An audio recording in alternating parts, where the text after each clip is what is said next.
The vibration of change, that magical place where life shifts from struggle to ease, from stagnation to forward movement, from old ways of being to new ways of becoming. Yes, it can seem rather elusive to get there, but when you are in it, you feel it down to your very core, and it can positively affect everything in your life, from your relationships to your health and well-being, from your career path to your abundance, from the quality of your inner connection to the fullness of your self-expression. Here on the Christine Upchurch Show, we explore ways to get into that vibration of change with experts in the fields of consciousness, psychology, spirituality, health, healing, and science. Are you ready to step into your vibration of change? Hello, everybody. Welcome. You might be listening live on 1150 AM KKNW in the Seattle area, or on transformationtalkradio.com around the world, or on Facebook Live on my professional page, or on Transformation Talk Radio's page. You might be listening after the fact, but wherever and whenever you're joining us from today, really grateful you're here today. I'm really excited about our guest because we are going to be talking about manifestation in a slightly different way that I bet many of you have never considered, even if you are so-called experts in manifestation techniques. But before we move forward with her, I'd like to say hello to the people behind the technology for whom I'm so grateful. Benny Mathers at KKNW. Hey, Benny. Hi, Christine. I'm bringing it all in. I'm manifesting. I'm doing this. Right. I'm feeling it. And I'm there. Okay. Happy early Easter. Like high vibes. I know, right? Well, happy Easter, early Easter to you too, by the way, Christine, and the family. Happy Easter, yeah. Thank you. And hello, Olivia, TTR. Hi, Christine. How's it going? Good, thank you. I'm going to work to manifest really good connection here because I'm having some issues right now, and sorry about that. Well, it seems to be working, actually, so. Yeah, well, keep it going. I talked to the powers that be. Keep it going. And I'm always thanking you guys behind the technology, but I also want to thank Kyle, who is behind reaching out and getting these guests and getting all the information to everywhere it needs to be. And I'm grateful to her as well. And I'm grateful to our guest today because we are going to be talking about manifestation in a slightly different way. We're going to be talking to Christy Whitman. She's a transformational leader, a celebrity coach, New York Times bestselling author of The Art of Having It All. She's appeared on the Today Show and the Morning Show, and her work's been featured in People Magazine, 17, Women's Day, Hollywood Life, and Teen Vogue, among others. She's the CEO and founder of the Quantum Success Learning Academy and Quantum Success Coaching Academy, a 12-month-long law of attraction coaching certification program. And she's got a new book coming out, and I'm so grateful that she's here just a couple of weeks before it launches, and I want you guys to pay attention to this. It is called The Desire Factor. I don't know if that's backwards for you or not, but it's got a very colorful cover with lots of colorful waves. I'd like to welcome our guest today, Christy Whitman. Hi, Christy. Hi, Christine. Welcome. Thank you so much, Christine. I'm looking forward to our conversation. So am I. And I've read many, many books on manifestation, played with manifestation. I've taught conscious manifestation. And I tell you that, and I'm being completely honest, not just like buttering you up because you're our guest today, but I feel that this book adds another layer, takes it up another level.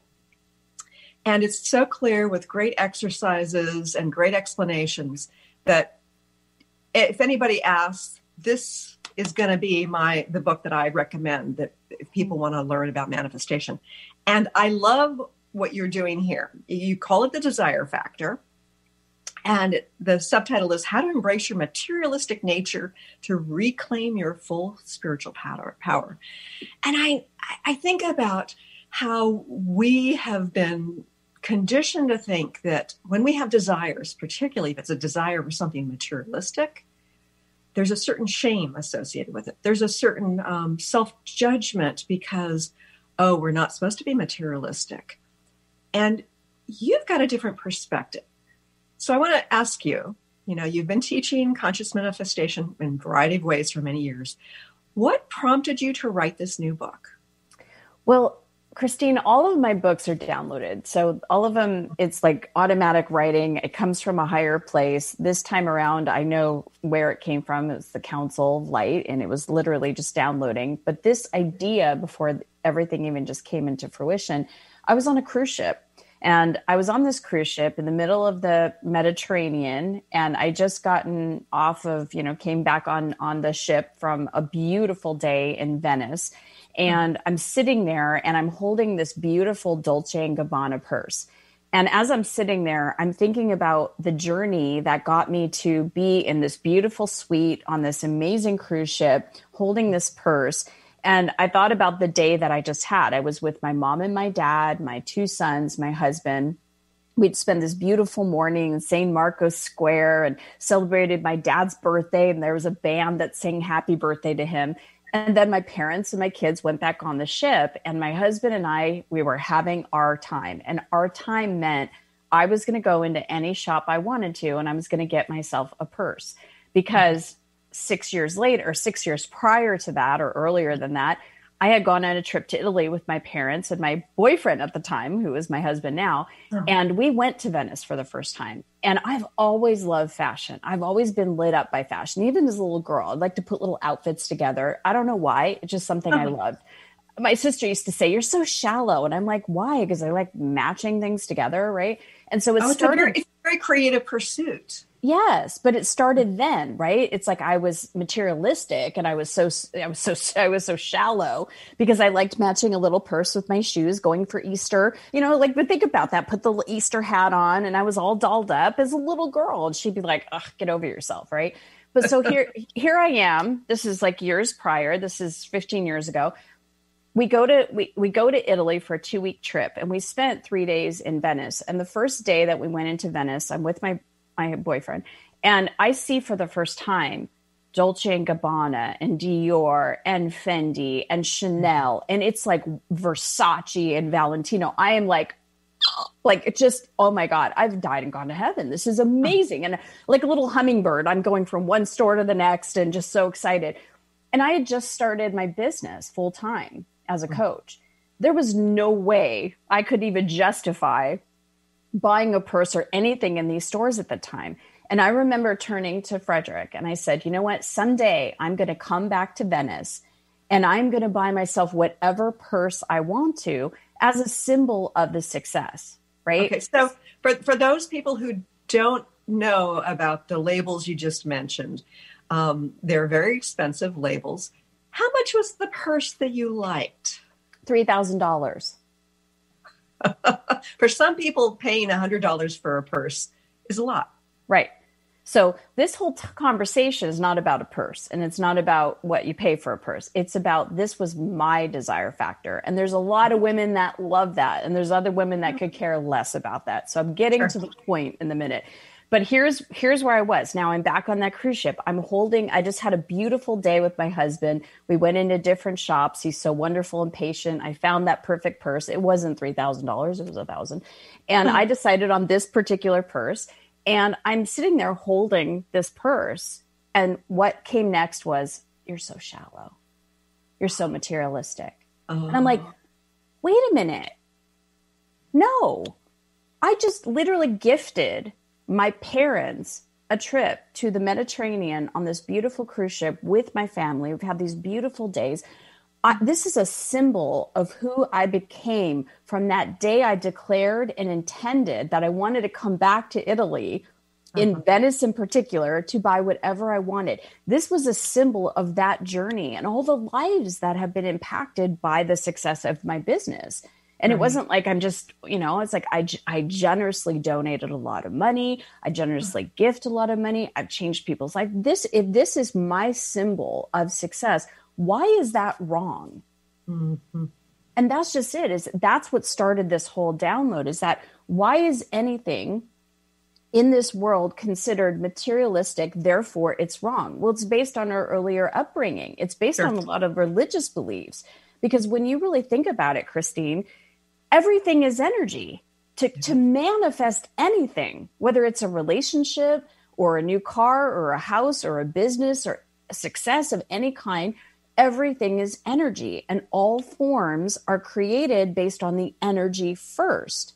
And so since everything is energy, which means everything is divine, then isn't the things that are material divine? Isn't that purse that I was holding, wasn't that a divine idea from Dolce & Gabbana to be creative and to create that particular purse that lit me up to say, that's the purse? That was Dolce & Gabbana being in their creative genius. Yes.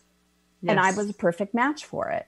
Right. And it's funny because last night as I was eating my meal, I was thanking the sun, the rain, the people who harvested the food, like people at the store, people who shipped it. And when you think about the purse, it's like, yes, it was this creative design. There were people who worked hard to manufacture it. There were people who shipped it. There were stores there so people could go in and admire the beauty and sometimes buy some things. And they're within this gorgeous setting in Italy. So it's the sort of thing where there's a lot that you can honor from one material thing. Absolutely. And for someone else, that's why it's called the desire factor, right? It's like, it's not about getting purses. It's about whatever desire we have, when it comes from this place where it just comes internally, when you feel so excited about something and so lit up about something, and that you literally become the person that attains it. Let's be clear. I didn't want this purse so that I could be liked or approved of, so I could fit in, so I can compete with somebody else. That's not why I wanted this purse. That came from me as I love it. Oh my God, the feel, the smell, the beautiful craftsmanship. I mean, it was in me. And so the motivation to be able to have something that comes in as a desire, when again, it could be something immaterial, but why is the immaterial okay, but the material is not, when everything is included in the oneness and the wholeness of the divine creation? Right. Oh, that's so important. And it also, like when it arrives, the manifestation that you've desired arrives, whether it's a person, whatever else, that's validation of what a powerful creator you are.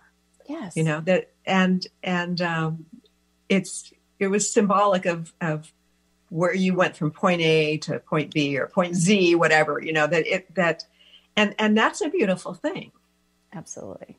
That's what the divine is interested in.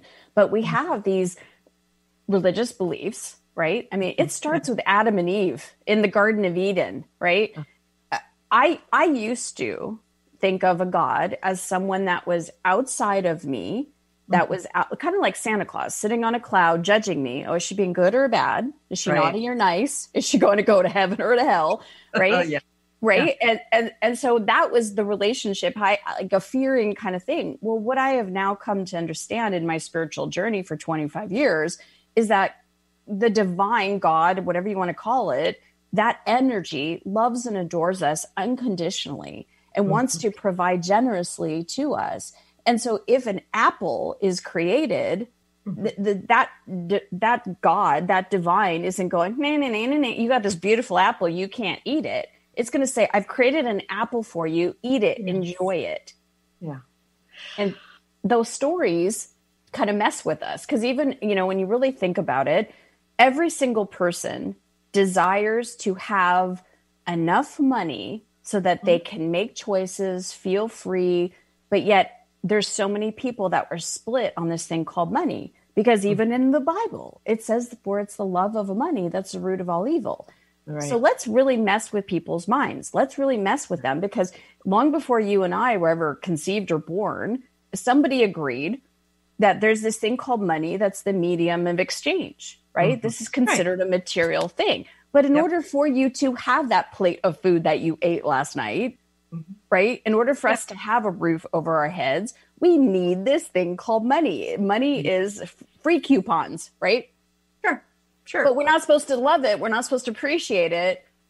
And in my upcoming book, The Top 20 Myths About Spirituality, myth number 8 is essentially that money is not spiritual. And that quote in the Bible, it's not that money is the root of all evil. It's the love of money is the root of all evil. But it's not really love. It's attachment, which is different than love. If we can love and honor and respect what money represents, the energy of other people, and our own energy expended, whether it's creative energy, time, the natural resources of our planet, then it is a divine representation of this flow and this exchange, which is nothing to be ashamed of, nothing to be hated. It's to be celebrated. Yes. Yeah.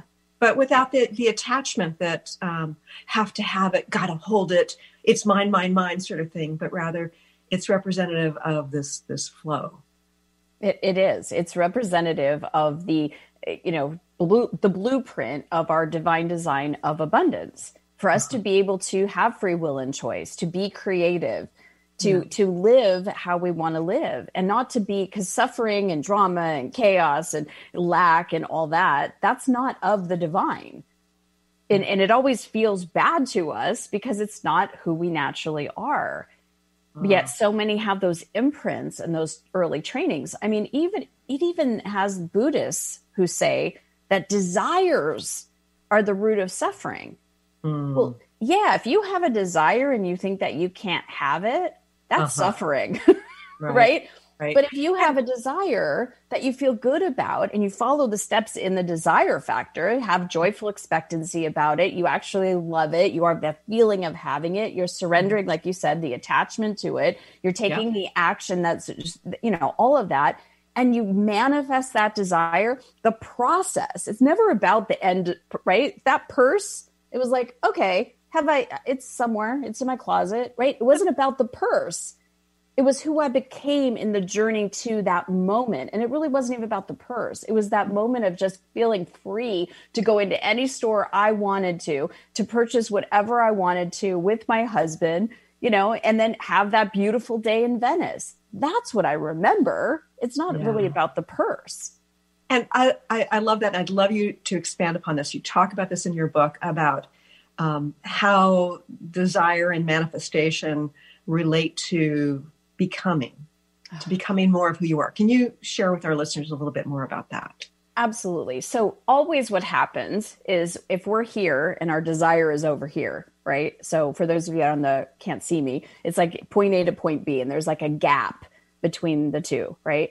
Well, who you become vibrationally to have what this thing, the point B, the desire is, you have to raise in your vibration, which means you have to rise up in your consciousness, which means that you have to release the blocks, the limitations, all the things that are standing in your way between you, where you are now, and the attainment of the desire. That is energetic growth. That is spiritual growth. So it is the material stuff. Money, you were talking about, and I love the title of your book, and I look forward to reading it. Money is a amplifier, but money is one of those things. It's like a spiritual teacher because it teaches you, where are you out of alignment with the flow of abundance and well-being and success and love, and where are you restricting all the good that the divine has for you? And it's funny because it doesn't mean that everybody needs or wants the same amount of money, because we have different desires. Exactly. And it's the sort of thing where, I find that there are people who really want something that costs money and they can't seem to get it. But they're busy judging people with money, judging people with the very abundance that they want to at least attain part of. And it's like, they're in energetic conflict with what it is they want to create. Yes. I call that having split energy, right? I want it, but, I can't have it. So let me judge and condemn others that do because I can't have it. And it's funny, I call it split vibration. Yeah. Same thing. Yes. Yeah. Yes. It is. It's like, I want it, but I can't have it. And that's suffering. When you feel pulled apart, when you feel that you are in two totally different places, that the bigger, deeper part of you wants something and is calling you forth something, but you have a belief that you can't have it, that is suffering. So when you have a desire, how can you tell if it's really from that deep place within versus something you think you should have or that society tells you should have? how do you know if something's a true desire? It feels good.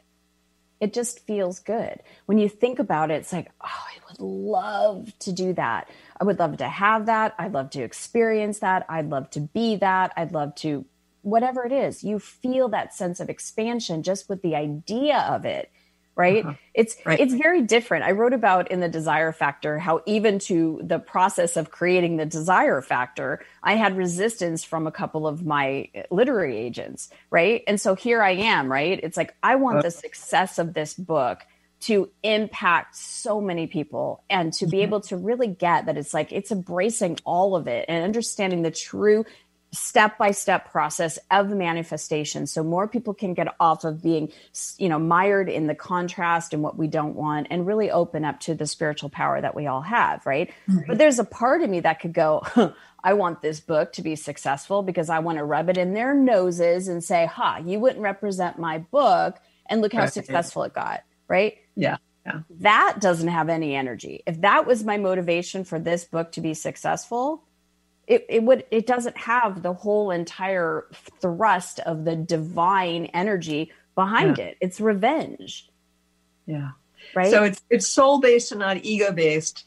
And yet the desires can come within the form of the ego's desire for something. But if it's something that connects to the soul on some level, at least at the very least, the expansion to get there, then that makes sense that's a true desire. Yeah. Well, let's talk about ego, because ego gets a really bad rap, right? When the divine was creating all of us, individuating our own consciousness, it wanted to create something with very different conditions and personality and talents and skill sets and all of these different things, right? And so it knows its audience. It gives a desire to someone that will go, oh, yes, right? It knows us better than we know ourselves. Right. I have a perfect example. Marianne Williamson, who most people know, and this was a desire factor for me, but I asked her for all of my books to write the endorsement for the cover of the book, right? And on this one, she's on the cover of the book. So I have a perfect example of this. I had last year and past couple of years, I had clients telling me, Christy, you should run to be the president of the United States. And I was like, ew, no, no, thank you. That is not my desire factor, right? It was coming from someone else suggesting something. It did not, because the divine in me knows, she's not going to take that and run with that. I'd be like, no. But Marianne Williamson got that download. She got that desire and she went, yes, and did everything in her power to align, to take action, to become the president of the United States. Did she become it? No.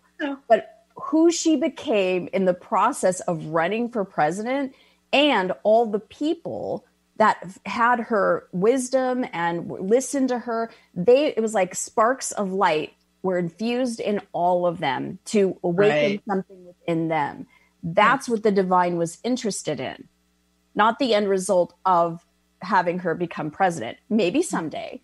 But at this point in time, you know what I'm saying? So it's like, there's two people that got a desire. One came from external, from other people, because it didn't come from the divine to me, because the divine go, she's not going to do that. Yeah. So the ego isn't like, our personalities are important, right? Sure. There's things that I love and things that are going to motivate me and go, yes, I love that, and expand me, that wouldn't motivate somebody else. So the divine knows who the audience is. Right.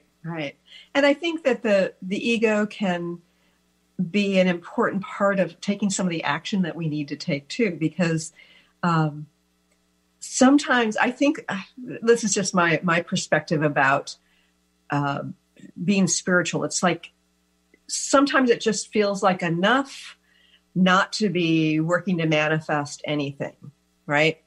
And yet the ego can push me forward in certain ways. And yes, there's like soul energy behind it, but I'd be happy up on a mountaintop somewhere, meditating most of the day.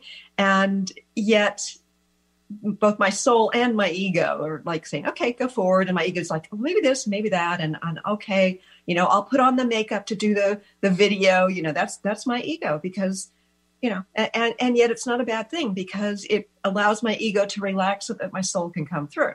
Exactly. It's not the ego that's the bad thing. It's the imprints along our way that were based in limitation and lack. Those are the things pulling us back. Those are the places where we need to release those imprints, those split energy points, so that when when we are in just totally releasing all those pain body points and releasing all that, we become more of who we really are. We become more funny. We become more loving. We become more generous. All the qualities that we have inside of our own individual personalities, it becomes more. It becomes amplified because we don't have anything telling us, you don't ask. If you ask for something that, because our parents maybe couldn't afford something when we were kids, and they're like, stop asking. So or they thought our desire was trivial. That's another aspect. It's not just about whether or not we had access to abundance or our parents had access to abundance. It's like there was shaming about the types of things that we wanted as well. Right. Like my sister saying, oh my God, you're so superficial. You're so shallow. Because why? Because I wanted to, match a purse with my shoes. Yeah. Yeah. That's part of my ego. That's part of the, that part is fun. When I go on a date with my husband, I'm like, ooh, where are we going? And then I'm like, ooh, what am I going to wear? Yeah. I'm going to want to have you talk a little bit more about the various steps that you've done a great job kind of dividing this up, but we're going to go to a quick break. Stay tuned, folks, for more with Christy Whitman here in just a few moments. I'm Peggy Snow with another Stellar Reflections Minute. Presence, or what we think of as being fully in the moment, is a key element in the process of healing work. As a practitioner facilitating a session, genuine presence takes us out of our heads, where we tend to decide what is and maybe what should be for the client, and moves us into direct experience where we're available to witness the person in their wholeness. In this receptive realm, our senses are heightened and expanded, allowing us to perceive what's seeking to unfold and to interact in the moment. There's something profoundly powerful that happens when healing is approached in this simple, pure way. Balance can be restored and healing can take place on multiple levels. If you'd like more information about the services we offer at Stellar Reflections, visit us at stellarreflections.com or call 425-999-9836. That's 425-999-9836.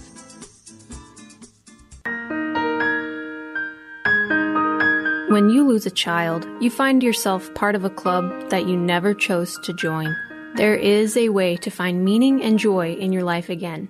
Jen Ripa has created a 6-week sacred grief system, helping you let go of grief, heal with compassion, and understand what's available to you in the rest of your life. It can feel scary acknowledging that a part of you wants to move forward because you're not sure how to do it in a way that honors your child.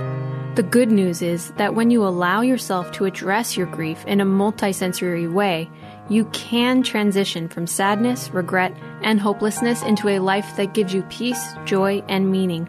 Jennifer understands with deep compassion how you're feeling because she's been there. For more information about the Sacred Grief course, visit thriveology.com.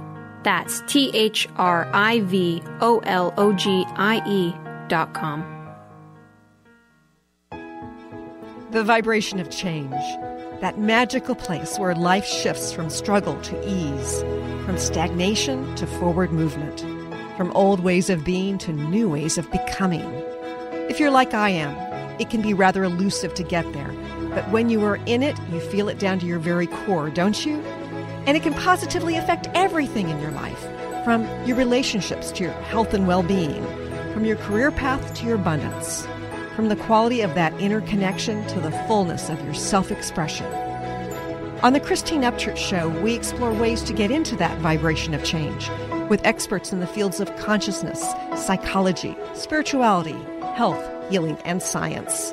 Join me, Christine Upchurch, every Friday at 11 a.m. Pacific Time, 2 p.m. Eastern Time on KKNW AM 1150 and Transformation Talk Radio, and learn new ways to step into your vibration of change.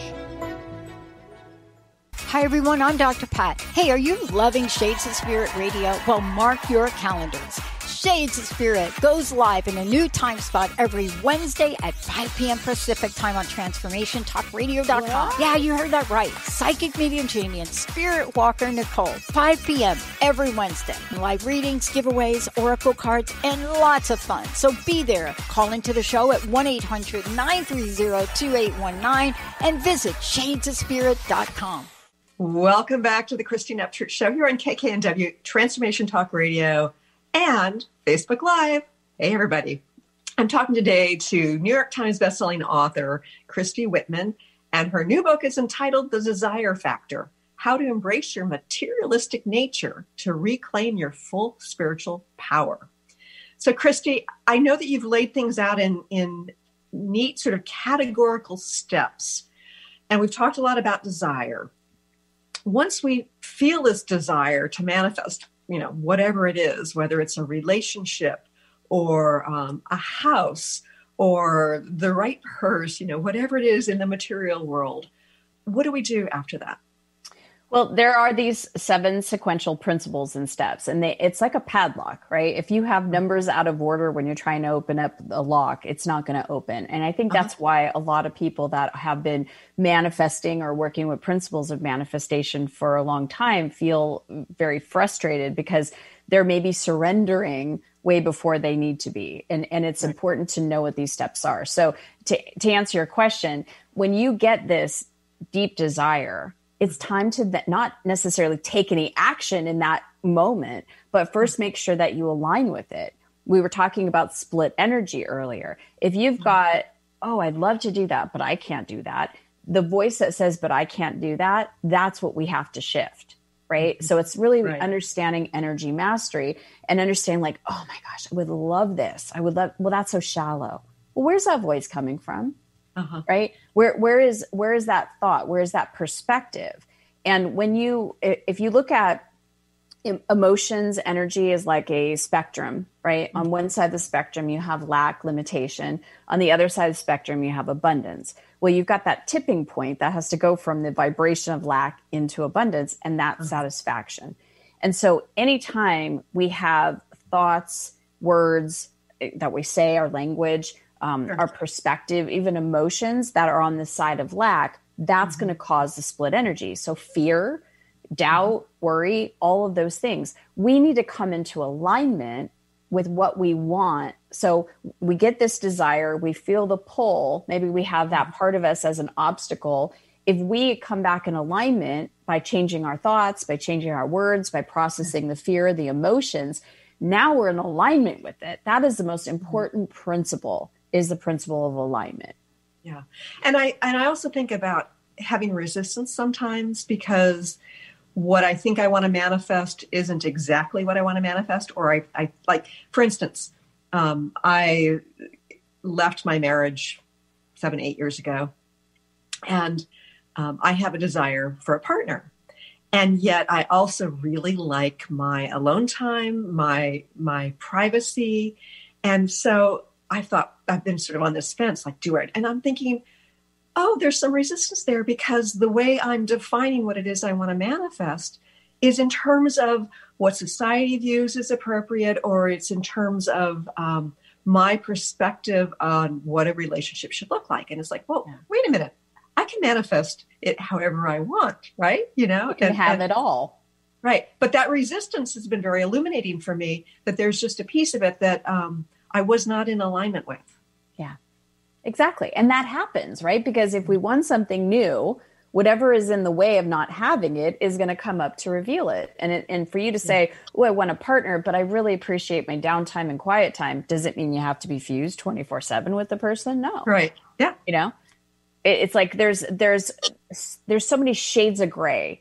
Our very young limiting thinking is very black and white. It's this way or that way. And those are the things that imprint us. And when we can understand that, wait, you know what? There's solutions here. There's options and choices here that I haven't even thought about, because when I partner with the divine has a whole different perspective than I have in my limited mind, right? But understanding that who gave me that desire? It was the divine. So if I flow with the energy of, oh my gosh, I would love that. That would feel so great. the next part of it, once you're in alignment, is the focus. And focus is all about, we have our free will and choice. Sure. We cannot not focus. We're either focused on what we don't want or we're focused on what we do want. And our focus needs to be on the desire. That's where we get in. And it's not just this part. It's not just the mindset. It's the full embodiment. Because there's a lot of mindset coaches out there that don't talk about emotions, right? And they're focusing. Oh, yeah. It's like it's an end game there that you get stuck because you have not engaged the power of the emotions. Yeah, exactly. So the mind, yes, we have this mental faculty, right? It can be creative. It can visualize. It can have imagination. We want to evoke that in the process of creation. Absolutely. It's an important part. We don't want to negate any of it. That's why the book is How to Embrace Your Materialistic Nature to really feel your full spiritual power. Everything, embrace all of it, the contrast and the lack, so that you can understand what you don't want, so you can bring in what you do want, right? It's like, if you feel, like you said, hey, I want this, but I feel this. Well, to negate that part only creates more resistance. It's looking at that going, hey, where's that coming from? Right. Is that society telling me that I have to be fused with this person 24/7? I can't have my privacy and I can't have my time. Right. So with focus, one of the things I hear a lot of people who teach conscious manifestation techniques talk about is focusing over and over and over again. And it's almost like they attach this fear that if you don't do it enough, don't do it often enough, or don't even go into great enough detail, then somehow you're going to mess up and the universe isn't going to come through. What's your perspective on that? No. If it feels like work and it doesn't feel good, you're evoking doesn't feel good in it. You're evoking an energy. You want it to feel good. You want to be consistent, right? But more importantly, you want to consistently focus. But what the focus is really about is that you're not focusing on what you don't want. Right. Because when you're focusing on something, you're like, oh, I got to focus more or else at the feet. And that now you're evoking fear that the manifestation is not going to happen. That's the resistance we have to refocus from. Absolutely. Yeah. Okay. So it's not about, okay, you need to spend this amount of time every day doing this. And, if that feels like work and it doesn't feel good, and it's not a one size fits all thing. Right. Sure. Yeah. And I know that some people like to compartmentalize things like visualization, meditation, and others are more organic in their approach to the connection with the soul and spirit and, with manifestation. I tend to be more organically inclined because I don't feel freedom and expansion within the context of have tos, or it needs to look like this. So yes, it makes sense that it one size does not fit all. No.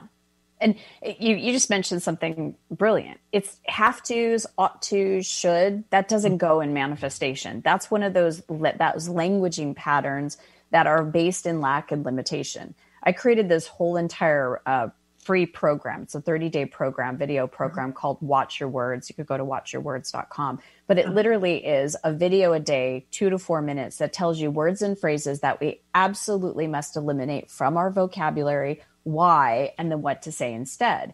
So that's words great. Words like should, ought to, have to, try, can't. These are just some of the words that literally are like little anchors, or like in this case, we're moving towards what we want, and then those split our energy. And as it says in the Bible, right? In the beginning, there was the word. Our language starts every part of creation. Yeah. Because then the thoughts, go ahead. So tell me the website again, where it was located. Watchyourwords.com. Watchyourwords.com. Okay, great. So, and that's free and you can enjoy that as a gift. So yeah, I mean, that's part of the focus, right? It's like when you really think about what we have influence on in this universe, it's our consciousness. And what is our consciousness? It's the language vocabulary that we use, the words that we use. It's the thoughts that we think. It's the perspective, right? The expectations of belief, right? Sure. The emotions that we either feel or don't feel. And then the actions that we take. Because we can't control circumstances. We can't control other people's consciousness. Sure. right? It's like when we understand that we are the creator of our life experience and that everything is energy, we're energy receivers, we're energy transmitters, we're transmitting out energy all the time. That's how we transmit the energy out. And that's when law of attraction brings us more that match that consciousness. Okay, so I'm going to play devil's advocate here because I know that there are people who think that they're not creators, that we are not creators of our own lives. Some people are lucky, some people are not. You know, they may feel victimized in one way or another. What do you have to say about that? Well, all of us have breath breathing us, right? You and I haven't talked about our breath. We didn't say, okay, let's all take a deep breath, but we've been breathing nonetheless, right? Yes. Nobody's blue, except you're a beautiful top. Yes. But that's it. Yeah. But yeah, I mean, our hearts have been beating. I didn't do that. Did you sit there and go and have you ever sat there and go, okay, heartbeat, go, you know? No, it does it naturally. We have a co-creative partner with us.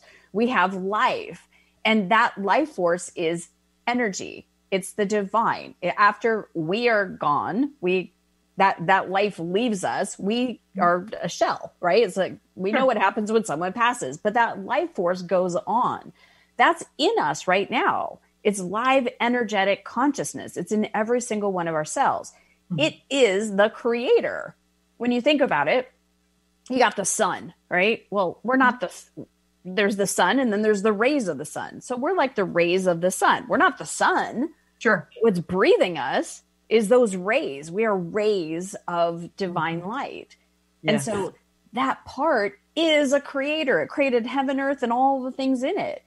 And because it's breathing me and it's breathing you and it's breathing every single person, whether we believe it or not, is a spiritual truth that creator is part of us. And we are co-creating our life with it. Right. And, from my perspective, it doesn't mean that there aren't circumstances that come up in our life that, that we didn't co-create from the conscious human perspective, that sometimes we have asked on a divine level to experience certain things. Do you have that same perspective that sometimes it's not just all about our inner human desires?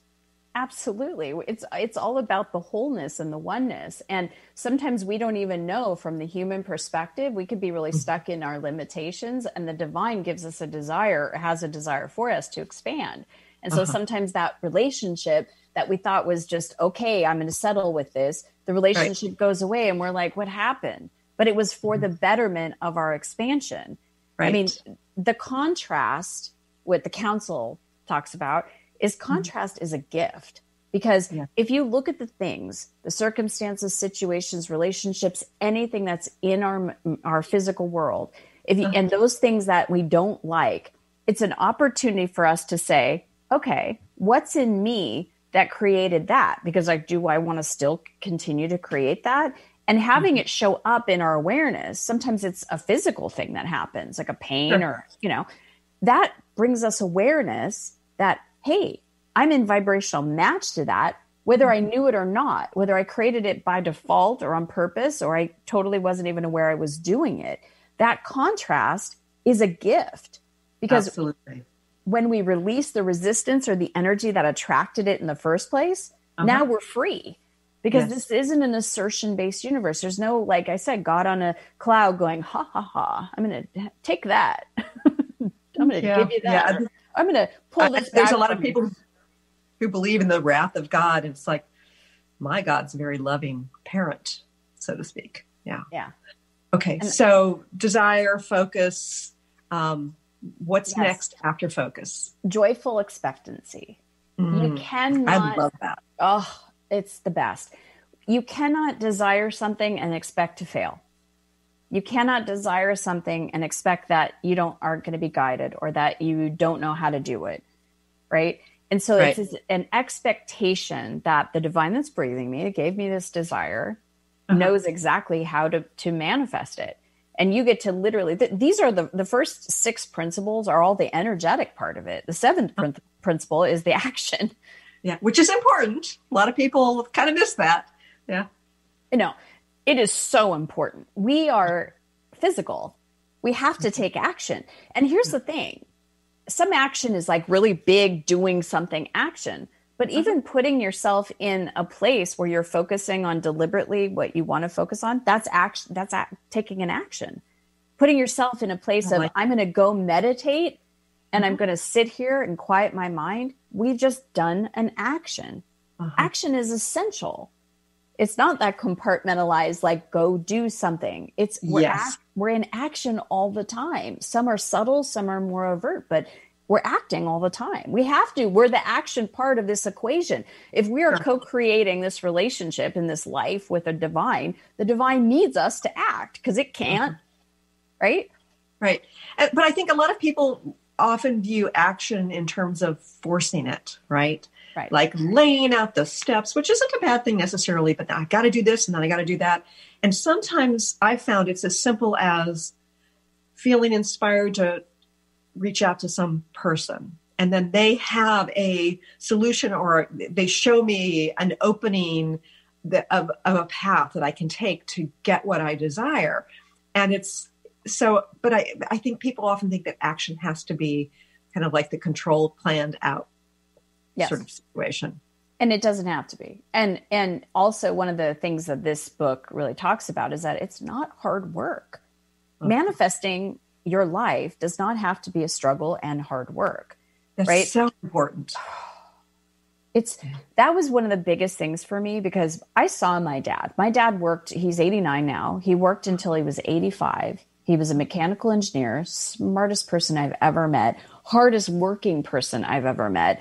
And I remember as a kid, he would get up and be gone way before I would even go to school working on different projects. And he would sometimes work 6-7 days a week.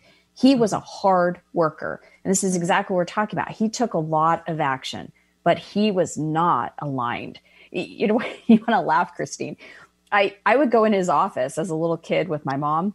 And he, you know, some people have in their office the accessories and, you know, all these motivational posters. He would have Murphy's Law posters. If something's going to go wrong, it's going to go wrong even worse, right? Like whatever the Murphy's Law, like he had a bunch of them. And I remember as a little girl, like going in his office going, well, that doesn't seem good. that doesn't uplift me. Right. So he worked against himself. He had this thing, talk about joyful expectancy. He expected things to fail, go wrong, turn bad, that he expected the worst in people. And guess what? What you expect, you get. Yeah. So he would have to overcompensate working hard for the consciousness of him expecting that things were going to fail. Mm-hmm. Okay. I know we need to get to some other steps, but before we go any further, I want to make sure our listeners and viewers know how they can connect with you and, you know, what it is you offer. So first of all, you go to watchyourwords.com. It's a great place to start because it's the first part of creation. So I know you're going to give everybody that. You could also go to thedesirefactor.com because as you order the book there, it's actually less expensive than the other online places. Plus you get $900 worth of bonuses. You get 3 processes and meditations that are guided by the Council of Light, and they're amazing. And then in May, we're actually going to do 4 live coaching sessions with the council where they're going to go through each of the different principles in the book. So there's a lot of really good things that you can get just by being a $15 book. Yeah. That's fabulous. Oh my goodness. That is fabulous. Okay. So desire, focus, joyful expectancy, what comes after? Having. This is an important principle because it goes back to what we talked about. If you are in lack and your perception is that you're lacking something, and here's the rub, right? In order to desire something or know that to focus off of the contrast of what you don't want and focus on what you do want, we have the awareness that we don't have something. I don't have the partner. I don't have the health. I don't have the money. Well, then we need to pivot. That's where the focus, right? Joyful expectancy that it's coming. But we have to bring in the principle of the having. If we feel in lack of something, we're not in vibrational alignment with it. Right. And so, you know, that's the thing is that if we're not in vibrational alignment with it, we're going to keep pushing it out. And that's the thing that most people miss. You have to feel as if you already have it. That doesn't mean I have the money. Let me go spend the money and get myself into trouble. That's not, we're not in action yet. We're talking vibrationally. I feel the feeling of living in that new home. I feel the feeling of being in that relationship with that partner. I feel the feeling of having the baby or the business or the purse, whatever it is. I have it. Vibrationally, I'm living it. And that is such an important key because everything is vibration. Yeah. And the universe doesn't know. I mean, if you think in terms of having something in the future, it's going to be in the future. The universe can't tell the right. Yeah. So that the having it is in the now. Okay. So what comes after having? Well, this is the part, right? Next after having is the principle of loving. And this is where people get twisted because it's like, well, I want more money. Well, why do you want more money? Because I want to, have a more extravagant life. I want to have more choices. I want to have more freedom, right? And then it's like, well, then principle of love. You got to love. Well, you got to love money. It said in the Bible, this the love of money. That's the root of all evil. How can I love money? Well, because the energy of love and appreciation, the energy of love is the highest vibrational. It's the highest vibration in the universe. It's the manifestation ray and not love. Oh, I love that you call it that. Say that again. What did you call it? Love is the manifestation ray. It's the rays of energy that come through. It's the highest vibration that we can bring in as a human being, flow it out to our desires, and then it matches it's speed. I mean, it shows up. Molecules, atoms, all things are drawn to this energy of love. Not the kind of love like, if you would just change, I'll be happy kind of human to human love. That's that not conditional thing that we call love. No. The purest vibration of love. And here's the great thing is that love the vibration goes higher and higher as high, multidimensionality and frequency and vibration. It's never ending. Yet when you bring it in just in that feeling of, I would love that. I would love, and it's not the money, right? It's the feeling of, I would love that feeling of freedom. I would love to have choices. I would love to have that. I would love to be able to start a nonprofit and give generously. I would love this. I would love that. Right. So that's an important principle. Okay. So what after loving? Is surrender. That's when we have to surrender. That's the detachment, right? That's the who, the where, the what, the how, all of that. You've aligned yourself. And now most people want to take action. They want to figure out with the mind, okay, now how? And it's the how that gets them back out of alignment. It's I don't know. I don't have the clarity of what action to take yet, right? Surrendering that over to your divine life partner. It's like, well, you're going to give me the instructions. I'm aligned here. I'm waiting and ready. You gave me the desire. I'm excited. I'm ready to receive it. I surrender it all to you in perfect timing because you're going to get it. You're going to get that inspired action. And then when you take it, because that's the next principle, that you do it to the letter. You show up with the fullness of who you are, not like, well, I'll kind of do it because maybe I'm afraid it's not going to work out. You're like, I'm there. You tell me to call this person, I'm calling this person. You tell me to do this, I'm doing it. It's a co-creative dance, but surrender has to come before the action. And it's not surrender from a place of I give up, I abdicate my power. It's not that kind of surrender. It's a surrendering of the energy, of the resistance, of even the mind that wants to go, okay, well, this is my job to figure it out and do the strategies and Right. Like, let all that go, because that's what's going to give you that clarity to be able to move forward and take that action. And it also indicates trust in our co-creative partner, which is huge because I think a lot of people don't feel that trust. Yeah. That faith. I mean, we cannot get more faith. You can't conjure up more faith, but we either have more faith in what we want or what we don't want. Yeah. So. I love this. Okay. We've got this. We've got another minute or minute and a half left. Do you have a final message for our listeners and viewers today, Christy?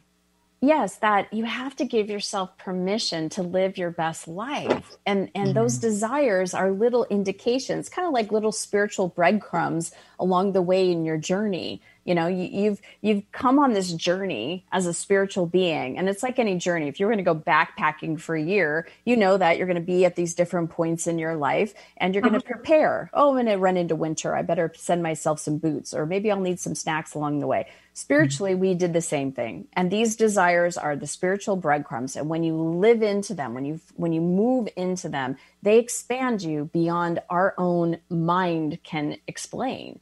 And so I love this. Yeah. And the website's thedesirefactor.com. Folks, great book.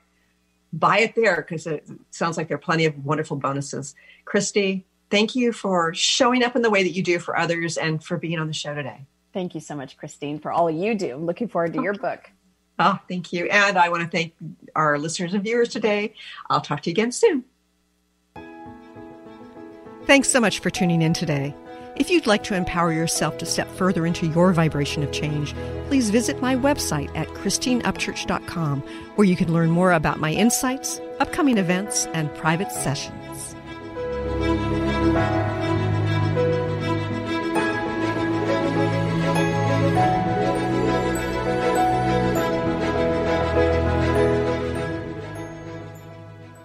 Views expressed on this program are those of the host, guests, and callers, and do not necessarily reflect the views of the station, its management, or advertisers.